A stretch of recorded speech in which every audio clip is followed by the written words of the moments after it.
Hello les travailleurs et travailleuses, je suis ravie de vous retrouver pour un nouvel épisode de Career Talk et j'ai décidé aujourd'hui de vous embarquer dans l'histoire d'un homme qui avait décidé de cocher toutes les cases. Vous savez, toutes les cases de la réussite parfaite et d'y ajouter ses propres cases et de les cocher également.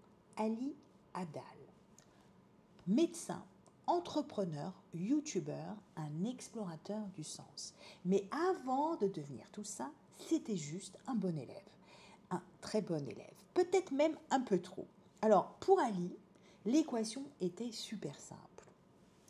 Bonne note, bon avenir. Et c'était l'équation partagée par sa famille où réussite rimait avec médecine, Cambridge, sécurité financière. Ali, il l'a fait. Il a fait tout ce qu'on attendait de lui. Il est rentré à Cambridge, il a été diplômé et il a même créé une start-up avec d'autres étudiants dans laquelle il proposait des formations pour les gestes de premier secours. Alors Ali était sur les rails. Il n'y avait aucune raison qu'il se pose des questions et pourtant il s'est vite rendu compte que les rails n'était pas forcément faite pour lui. Pourquoi ? Parce qu'un jour, il a décidé de prendre un livre entre ses mains.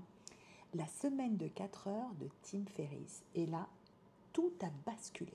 Ali, en découvrant ce livre, a compris qu'une carrière n'était pas forcément linéaire. Et ça, il l'a compris avec un passage bien spécifique du livre qu'on appelle la parabole du pêcheur mexicain. C'est l'histoire d'un riche américain qui se rend dans un village de pêcheurs au Mexique et qui observe un pêcheur qui pêche le matin, puis va vendre ses poissons sur le marché pour subvenir aux besoins de sa famille. Et puis l'après-midi, il reste avec sa femme, ses enfants et il joue de la guitare. Et à ce moment-là, le riche américain se dirige vers le pêcheur et lui dit « Écoute, si tu le souhaites, on peut lever des fonds et industrialiser ta pêche pour que tu deviennes plus riche, que tu puisses en vendre plus. » Et à ce moment-là, le pêcheur le regarde et lui dit « Pourquoi après ? Enfin, dans quel but ?»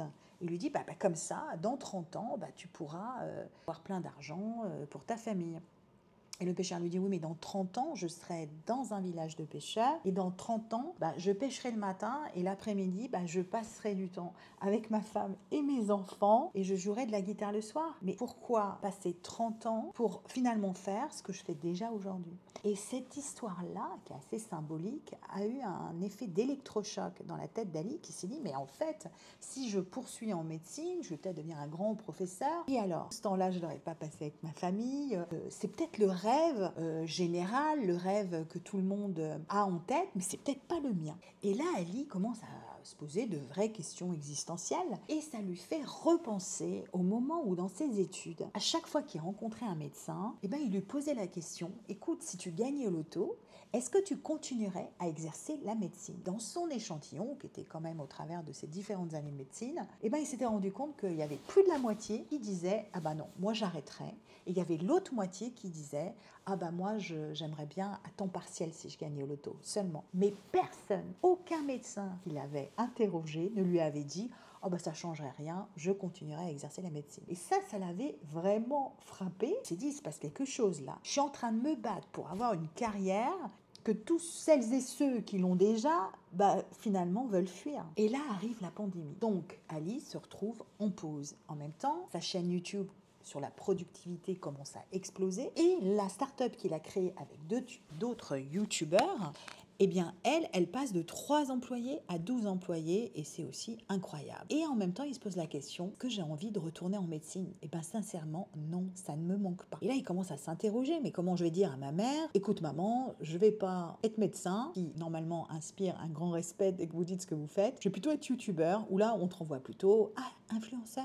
Mais la réalité, c'est ce qu'il ressent. Et là, il fait cet exercice très classique en coaching de l'épitaphe, qui consiste à s'interroger sur qu'est-ce que j'aimerais que l'on grave sur ma tombe à mes funérailles. En tant que médecin, il aurait pu avoir envie qu'on écrive « Il a sauvé X vies de gens malades ». Eh ben non, lui, ce qui lui est venu, c'est « Il a inspiré ». Il a enseigné et il a aimé. Oui, parce que Ali a toujours adoré transmettre. Tout petit, tout jeune, à 12 ans environ, il dit qu'il se voyait plutôt comme un professeur, pas comme un un héros et ni comme un influenceur, mais il se voyait comme quelqu'un qui partageait ce qu'il apprenait. Donc là encore, Ali se pose la question très rationnelle, mais finalement un médecin dans sa vie, il sauve tant de vies que ça, et il consulte le site de Gregory Lewis sur les 80 000 heures, et il trouve le chiffre de 25, c'est-à-dire qu'un médecin sauverait en moyenne 25 vies sur toute sa carrière. Ce n'est pas rien, et c'est une indication moyenne, mais dans un pays comme le Royaume-Uni, eh bien, s'il quitte la médecine, quelqu'un d'autre le remplacera et prendra sa place. Et il considère que dans un pays comme le Royaume-Uni, être un docteur, il n'est pas un docteur exceptionnel et qu'il est remplaçable, et que dans un pays où il y a une bonne médecine, eh bien, c'est d'abord le système qui sauve et ce ne sont pas les héros. Alors que sur YouTube, s'il ne crée pas son contenu, s'il ne le fait pas, personne ne va forcément le faire à sa place. C'est plus personnel, c'est plus créatif et son impact y est donc probablement plus grand. Sa mère a préféré lui rappeler très naturellement que son choix comportait un certain nombre de risques. Ali comprend très bien la réaction de sa mère. Il ne dit pas son point de vue. Elle est médecin, ça lui a permis d'élever ses enfants seule, et elle a tout sacrifié pour en arriver là, pour donner une bonne éducation. Donc, dans la vision de sa génération, avoir un emploi stable et prestigieux, c'était une stratégie de vie finalement très rationnelle. Alors forcément, quand on lui dit je vais quitter l'université pour créer une start-up ou devenir youtubeur, il y a de quoi paniquer. Mais à chaque discussion, il sent que sa mère comprend un peu plus tous les jours. Alors, qu'est-ce que nous apprend le parcours d'Ali? Alors, c'est pas qu'on devienne tous des créateurs de contenu, mais c'est plutôt qu'un diplôme ne nous définit pas, ce n'est pas notre identité, et qu'une voie toute tracée n'est pas une obligation. Le respect ne vaut rien si vous ne vous respectez pas vous-même. Alors, c'est pas de l'audace, c'est du réalisme, et ce n'est pas non plus un caprice, c'est de la cohérence et c'est de l'alignement. Si cet épisode vous a été utile, eh bien prenez simplement 2 à 5 minutes pour vous poser la question de l'épitaphe. Qu'est-ce que vous voudriez qu'on écrive sur votre pierre tombale? Qu'est-ce que vous voudriez qu'on retienne de vous? Alors j'ai une question pour vous. Est-ce que la personne que vous voulez devenir ferait ce que vous faites aujourd'hui? Dites-moi-le en commentaire. Vous savez, réfléchir 2 minutes comme ça peut changer une vie.